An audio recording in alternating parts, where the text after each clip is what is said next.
మన మెటబాలిజం అంతా కూడా షిఫ్ట్ అయిపోతది మదర్‌లో. So, there are couple of problems. యూజువల్‌గా 80% nausea, vomiting in pregnancy minor treatments tablets ఉంటాయి. టాబ్లెట్స్‌తో మనం ట్రీట్ చేస్తాం. And food is very important. Okay. వీళ్ళేంటంటే లిక్విడ్ ఫుడ్ తగ్గించుకొని సెమీ సాలిడ్ ఫుడ్ ఎక్కువ తీసుకోవాలి. వీట్ ప్రొడక్ట్స్ అనేవి వీళ్ళకి చాలా బెనిఫిట్ ఉంటది. మార్నింగ్ ఎంప్టీ స్టమక్‌లో లెగిసిన వెంటనే కాఫీ, టీ, పాలు కాకుండా బ్రెడ్ గానీ, రస్క్ గానీ, లేదంటే marry biscuits, nutritious anything which is made of wheat really వీళ్ళకి చాలా బెనిఫిషియల్‌గా ఉంటది.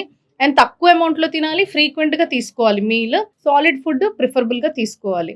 మిల్క్ అండ్ మిల్క్ ప్రొడక్ట్స్, తర్వాత ఎసిడిక్ ఫుడ్స్, స్పైసీ ఫుడ్స్ ఇవన్నీ అవాయిడ్ చేసుకుంటే వాళ్ళకి చాలా బావుంటుంది. అండ్ నేను చెప్పినట్టు second month, third month as fourth, fifth month వచ్చేసరికి ఆటోమేటిక్‌గా తగ్గిపోతుంది వామిటింగ్స్.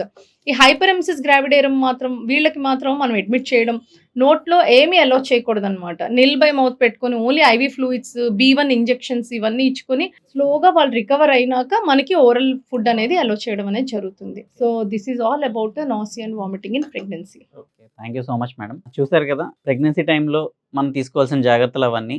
డాక్టర్ శరణ్య గారు గైనకాలజిస్ట్, విశాఖ హాస్పిటల్‌లో ప్రతిరోజు ఈవినింగ్ 6 నుంచి నైట్ 9:00 దాకా అవైలబిలిటీ ఉంటారు. అవసరమైన వాళ్ళు ఆ టైంలో కన్సల్టేషన్ తీసుకోండి. Thank you so much.